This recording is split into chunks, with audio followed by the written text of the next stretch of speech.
1942 உலக போர் நடந்துட்டு இருக்கு. அந்த தருணத்துல கேரளால இருக்கிற மீனவர்கள் மீன் பிடிச்சிட்டு இருக்கும் போது ஒரு மனித உருவத்துல ஒரு உருவம் தென்படுது. சரி என்னடா இருக்குன்னு சொல்லி செக் பண்ணலான்ட்டு வலைய போட்டு எடுக்கிறாங்க. எடுக்கும்போது பாத்தீங்கன்னா உண்மையாவே உயிருள்ள ஒருத்தர் வந்திருக்காரு. ஸ்ரீ சிவபிரபாகர சித்த யோகி.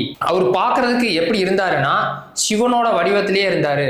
தலைக்கு மேல பாத்தீங்கன்னா அந்த சிவனோட டைப்லயே தான் அந்த முடி எல்லாமே இருந்துச்சு. பாக்குறதுக்கே ரொம்ப வியப்பா இருந்துச்சு. மீனவர்கள்லாம் கேக்குறாங்க யார் ஐயா நீங்க அப்படின்னு கேட்கும்போது இவ்வளவு வருஷமா நான் ஜலசமாதியில இருந்தேன் அப்படின்னு சொல்லியிருக்காரு. உடனே போலீஸ்க்கு நிறைய பேர் வந்து கால் பண்ணி விட்டுறாங்க. போலீஸ் பாக்குறாங்க. பார்த்துட்டு அந்த டைம் உலக போர் நடந்துட்டு இருந்தங்காட்டிக்கு இவர் பாக்குறதுக்கு ஜாப்பனீஸ் மாதிரி இருக்காரு, எதுக்கு நம்ம சிறையில் அடைப்போம்னு சொல்லிட்டு சிறையில் அடைச்சிடறாங்க. லஞ்ச் டைம் ஆயிடுச்சு அப்படின்னு சொல்லிட்டு போலீஸ் எல்லாம் சாப்பிடறதுக்கு போறாங்க. சாப்பிடறதுக்கு அவங்க நடந்து போயிட்டு இருந்தா இவங்களுக்கு முன்னாடி இவர் நடந்து போயிட்டு இருக்காரு. நம்ம ஜெயில அடைச்சு வச்சுட்டு வர இவர் நடந்து போறோம்னு அவங்களுக்கே பயங்கர வியப்பு. திரும்பி பாக்குறதுக்குள்ள மறைஞ்சிடறாருங்க. ஸ்ரீ சிவபிரபாகர சித்த யோகி பாத்தீங்கன்னா 723 வருஷம் வாழ்ந்திருக்காரு. அதுவும் 17 முறை மறுஜென்மம் எடுத்திருக்காங்கன்னு சொல்லியிருக்காங்க. இவரோட மகா சமாதி பாத்தீங்கன்னா எங்க இருக்குதுன்னா கேரளால ஓமனூர் பத்தினம் திட்டா அப்படிங்கிற பிளேஸ்ல சமாதி இருக்கு. இப்ப போனீங்கனாலும் அவரோட மகா சமாதியை பார்க்கலாம். யாருக்கெல்லாம் எத்தனை வருஷம் வாழணும்னு நம்மளோட சேனல்ல கமெண்ட் பண்ணுங்க. நன்றி.